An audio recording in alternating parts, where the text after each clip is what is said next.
мешіт салынып, осы халықтың игілігіне ашылып жатқаны ол өте осы мына біздің өтіп жатқан ғұмырда үлкен зат. Бұрын біздің қаламыз Совет өкіметі салынған сондай Союздың қаласы еді.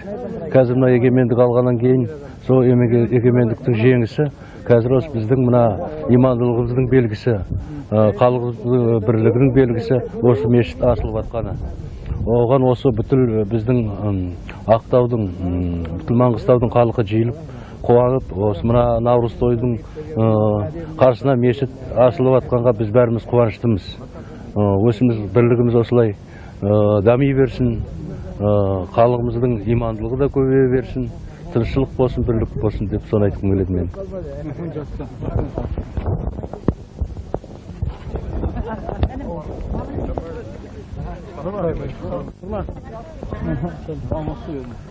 Ал жаңа